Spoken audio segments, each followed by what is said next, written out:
Hey everyone, welcome back to the channel. So okay, I know I said I was taking a week off, but here I am. Let me just say I've missed you all, so I've decided to come and do one video on this channel. And so in today's video I am going to be talking about the recent events with Harry and Meghan, the fact that their another member of staff quit, and also their trip to Colombia. So if you want to come along and join me in this video, then don't forget to press that like button and subscribe if you haven't already. So let's dive right in.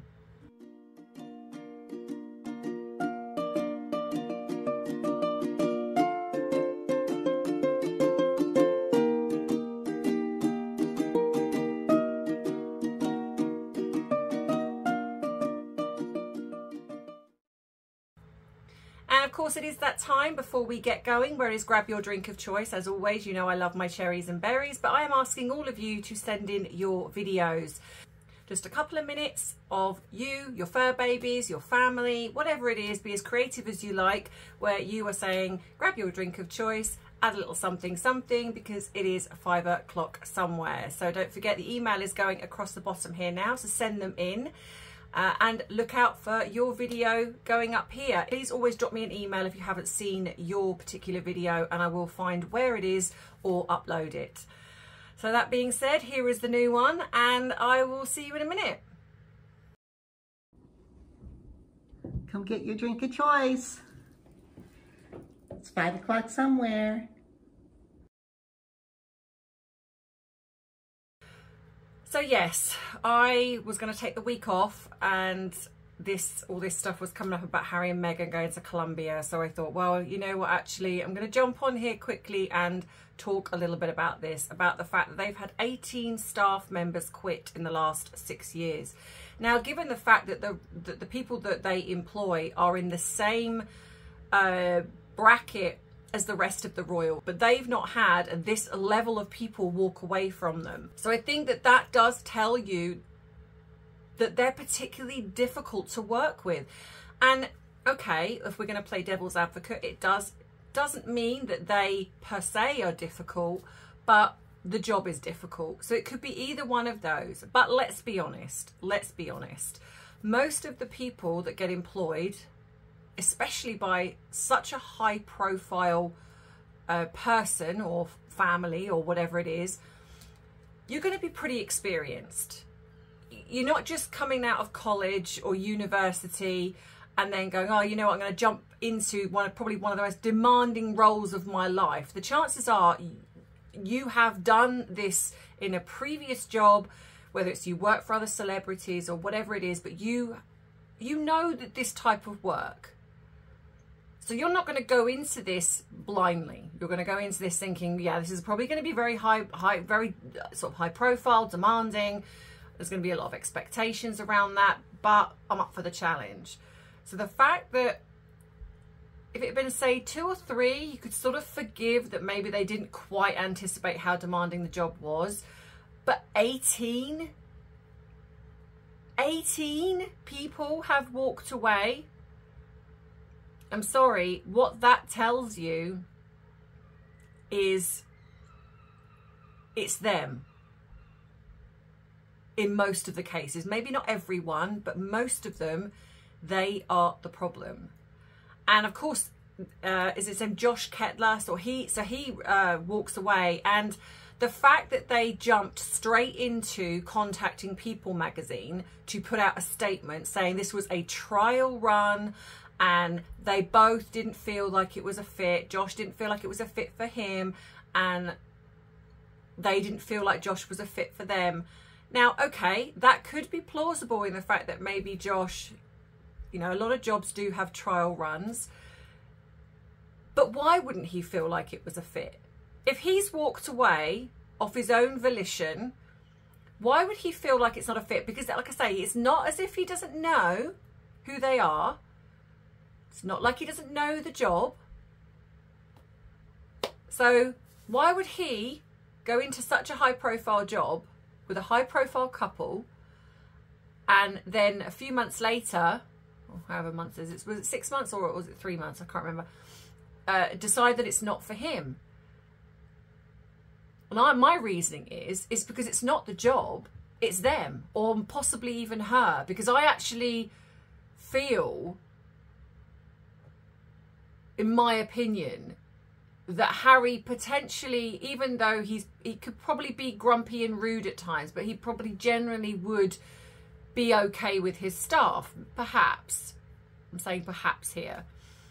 But Meghan, no, because she has designs of grandeur. She thinks that she's far more important than what she actually is. And so she would be expecting her staff to treat her as such. I mean, we've heard lots of rumours, right? And we've seen things for ourselves. So it's not a far stretch to think that if she can behave like that in public, if she can behave that way to people that she supposedly cares about, albeit that I don't particularly feel she cares about anybody, but she's certainly going to be that way to staff. And we've heard how she was to Catherine's staff, I believe, Princess of Wales. So it's not a far stretch, is it? I think that... You know, and then of course we have this is it Dominic person, I believe, that walked away from Invictus. So yeah, they have a very serious turnover of staff, and I think from what I've heard as well that she's even struggling to get somebody for herself because people don't want to work with her, and I'm sorry, but that speaks volumes as the type of person that you are. You know, you've only got to look at who people surround themselves with. That's a very good tell, in my opinion. Look at the person's family, friends, etc. And that gives you a good indicator, most of the time, of who the person is. So like, for example, if I'm using myself as an example, I've got a friend that I've known since I was 10 years old. I've got a friend that I have known since I was 11 years old, a lot from school. I've got a friend that I have known for over 10 years. I've got another friend that I have known for since I was 18. Another friend that I have known for nearly 10 years.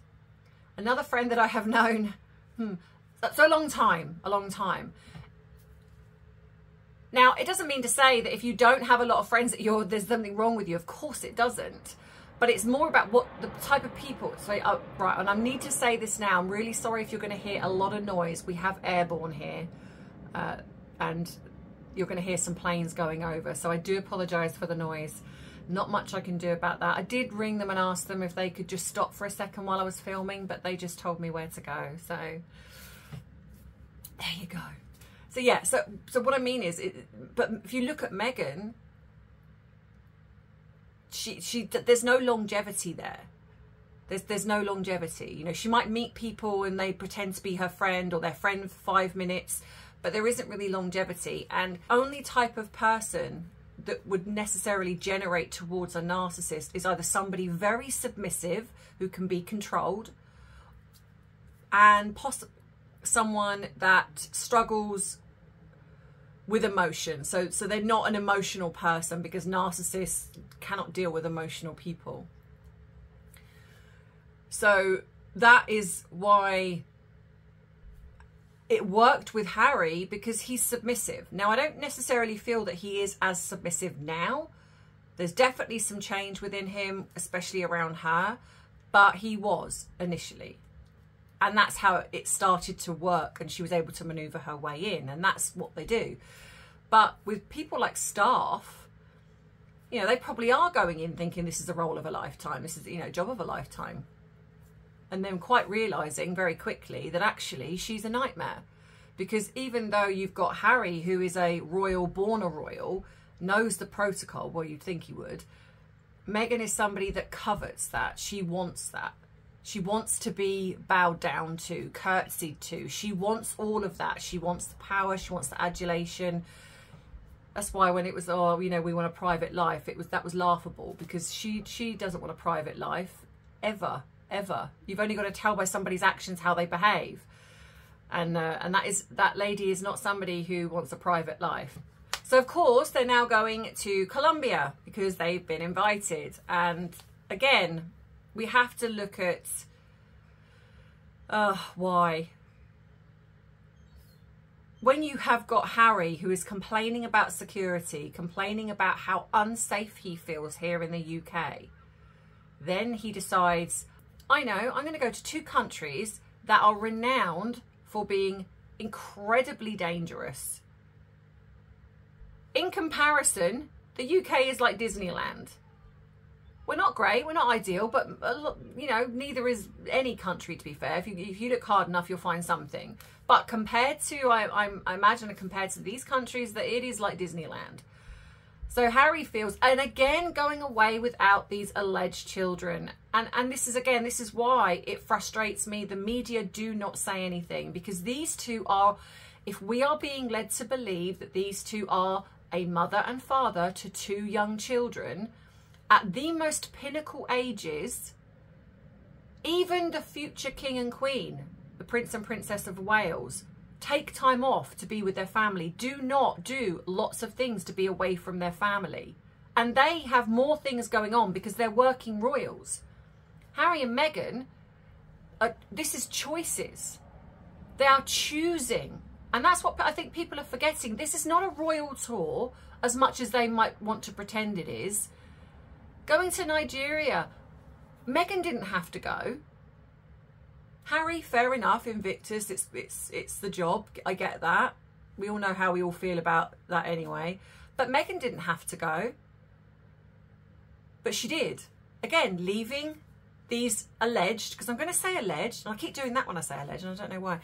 I say alleged because I do not believe the children are living with them. But if we're going by what the media would like us to believe, or what Harry and Meghan would like us to believe, is that they're living in that mansion with their 2 children.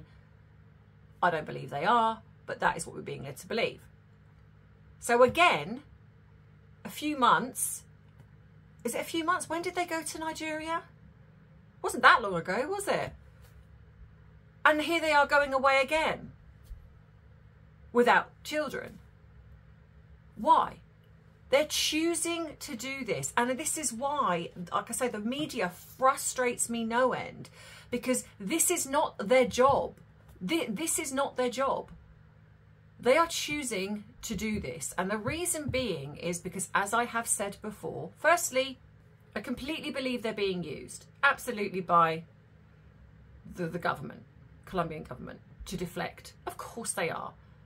That's the nature of what it is. Of course they are. But Harry and Meghan don't particularly care, because they're getting the royal treatment. They're getting what they cover that they can't get anywhere else, because they can't come to the UK and have it because nobody takes them seriously.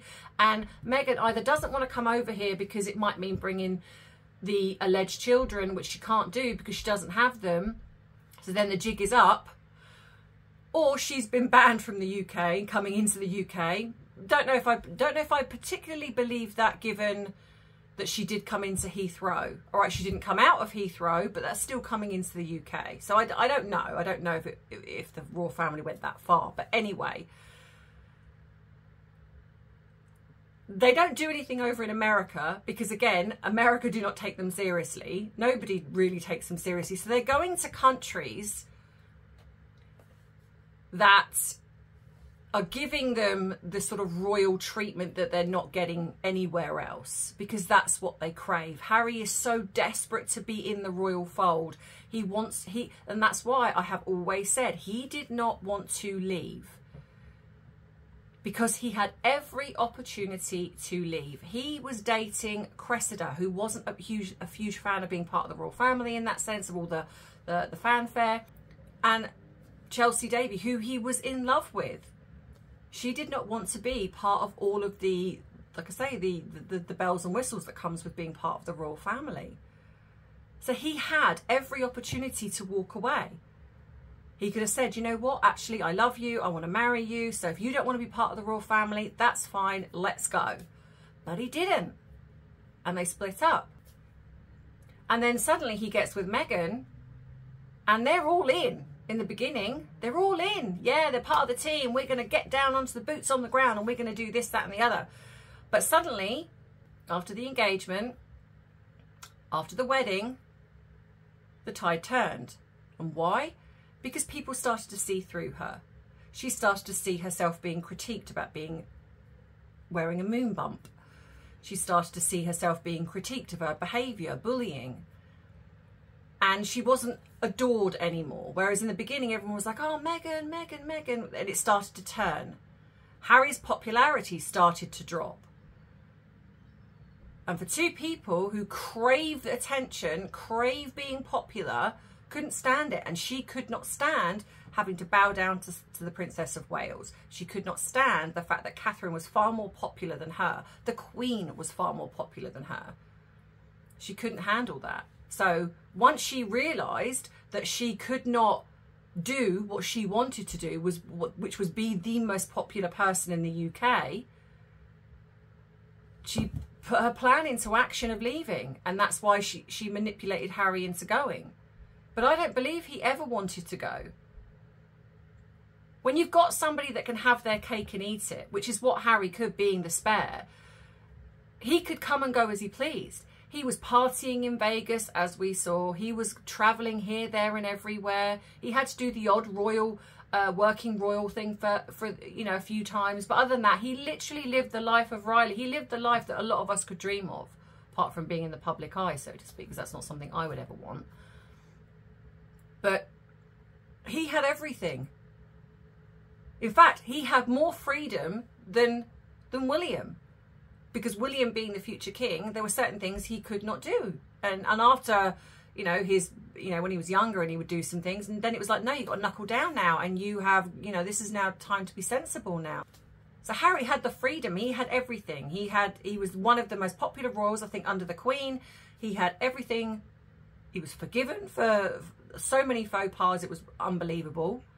So you're telling me all of a sudden he meets Meghan, and in the beginning they're all in and they want to be boots on the ground and doing all this stuff for the working royals and going to the Commonwealth and doing all of that.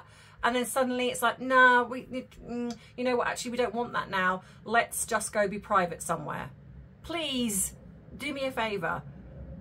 Of course it wasn't that. It was because she realised the tide was turning. She realised that she did not like it anymore. She had moments when she was being found out. There was no way also of keeping the truth about Archie if you stay in the UK. So they were out. And I think she then went to Canada, and I've said this before, and Harry stayed behind. And I think that he was probably trying to sort out, maybe trying to do the best of both worlds, and she wasn't having it. So that's when she did the pap walk in Canada with the doll. We've all seen that. And the royal family were like, you got to go, because she will expose everything. She will. Hence why they have been angry ever since, because she was booted out, or she was told to go, or they had to go because of what happened with Archie. Harry had to go because of being manipulated by Meghan, and they've been angry ever since. And so this is why everything they're doing now is to undermine the royal family. So then they, you know, Nigeria, any other country that they want to go to, then it's going to be now Colombia. And they do it under it's like a Trojan horse, in my opinion. They're going in under this sort of umbrella of, we want to save children, we want to really work with online bullying. And don't get me wrong, I am someone that absolutely understands the need to stop online bullying. I'm not a child, and so for children, I can imagine it can be absolutely devastating. And we've seen some horrendous stories and heard some horrendous stories. I know I have, and it's devastating. But anyone of all age can go through something like that, and it can be quite devastating. So for them to use that, to use these families who have gone through the worst grief, when you've got Meghan sitting down to an interview where the whole ethos is about these families losing a child to online bullying, or losing a child in general, and she sits there with a smirk on her face going, my children, they're amazing. How tone deaf and how insensitive do you actually have to be? You've got families that have lost their children that will probably give anything to have their child back. And then you've got a woman who's pretending, let's be honest, in my opinion, pretending to be a mother. And then she sits there, and even if the children were really hers, there is still being sensitive to the fact, and you just would not sit there and go, oh, my children are amazing, and they're still with me. Oh, it doesn't matter the fact that you've lost your children, that's really sad, but my children are amazing. You might think it, and it's one of those moments when you can think it, but you don't say it. Not in that context, not when you've got, that's the subject matter. But she doesn't care, she doesn't care. And like I said to you, I feel that that was almost like a passive-aggressive, subliminal kind of way of reining Harry back in because he was not playing ball. So anyway, so of course here they are going to Colombia, and they're going under this, in this Trojan horse of, we want to protect children. In all fairness, online bullying is probably the least of their worries right now, when you've got all the other things that happen over there that are far worse. I hate saying far worse because everything's bad, all of it's terrible, but in putting it in context. And for anyone who gets frustrated with me for saying the word unalive, because I've seen some comments, I have to. When you are monetized on YouTube, there are certain words that are flagged, and if I say them, and the K word being one of them, or the M word, my video gets flagged, my channel gets flagged, I risk losing my channel, and the video will get taken down, or I'll get demonetized. So it'd be one of those three things. So that is why there are certain words that I cannot say, because it's against their guidelines. So just so people know, when you get frustrated with me saying, why are you saying that word? That is why, that is why. But yeah, but that to me is exactly what they're doing. They are literally going in under this sort of guise of we're there to protect children, but actually they're there to protect themselves. They're there to serve themselves. And that's the difference between the real royals, the real working royals, who do not serve themselves, to these two, who are all about themselves. They are using, and yeah, and Colombia's using them too, but they are also using them. And that's the problem. And that is why globally they will not be taken seriously. They're being used, but they're not being taken seriously. And I think the fact that they're doing it with children, because it's youngsters that can be shaped and molded, manipulated possibly, and I do feel that that is why they are targeting the younger people, why they are predominantly going around countries with people of colour, because to them that's her thing. Even though she doesn't look it, she didn't particularly care about it when she was coming up in the acting world. She was Caucasian, but she's found something and she's capitalizing on it, and that's what she's doing. And the fact that it's children who, like I say, can be molded and shaped, and I feel that this is why I believe they're dangerous, and they need to be stopped. And I don't understand, if I'm honest, I do not understand why the royal family are not stepping in, because they are messing with things that the royals should not be messing with. And the fact that they haven't stepped away from all royal life. If they were Harry and Meghan, they could do what they want. And maybe that's the part of it. If I think about it using my critical thinking, as I like to do, maybe the fact that they have not been stripped of their titles means that to some element they can still be, they have to be reined in a little bit. They can't do what they actually really want, even if it's worse than what we've seen so far. My glasses keep slipping down my nose because I'm having hot flushes. If they take the titles and they become just Harry, just Meghan, then they have free reign to do whatever they want and say whatever they want. The other thing could be as well is why Harry and Meghan are not relinquishing the titles, is because whilst they've still got them, they have some level of protection in regards to the press. And I think that Meghan and Harry are terrified of the truth coming out, whether it's the truth about the children, truth about her background. Maybe there's some things about Harry as well, probably are. But at the moment, there's still that little bit of protection there.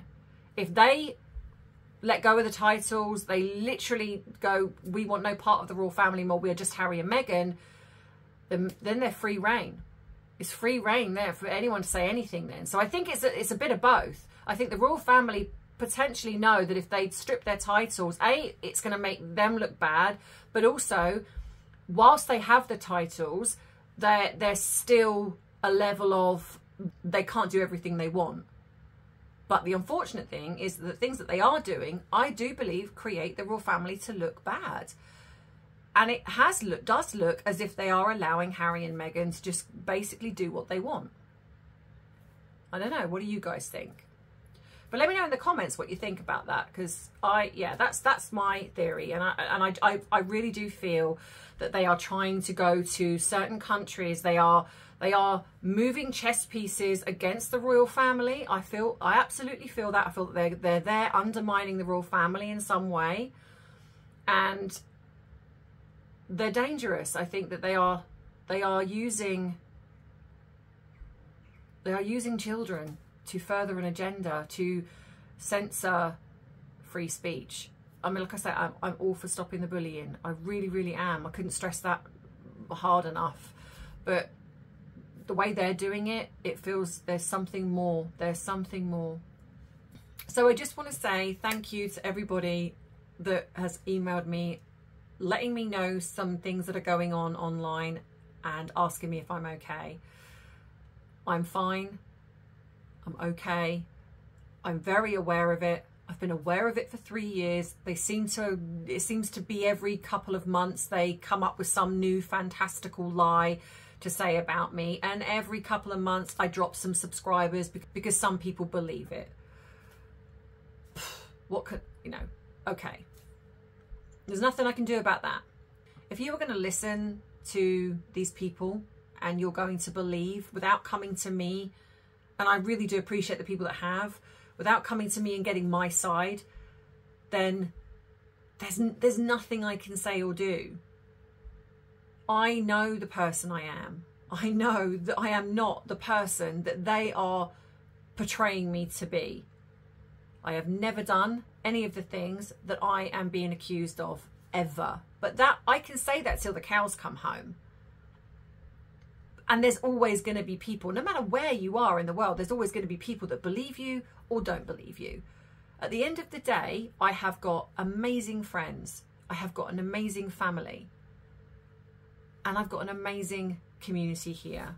And I know that most of you stick with me because you believe in who I am and you don't listen to this vitriol that is kind of going on in the Megxit online space. I hope that none of you ever have to go through bullying, whether it's online, in the real world, because it is a pretty nasty thing. But what you've also got to remember, and I'm just going to leave this with you, is bullies are unhappy people. There's a reason why they target somebody. And the way I look at this, if they are focused on me, because I can take it.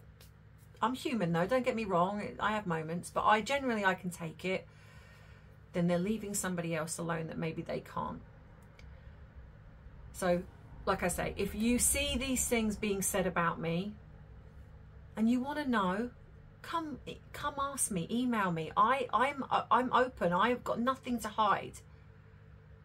But if you see it and you want to believe it, then okay.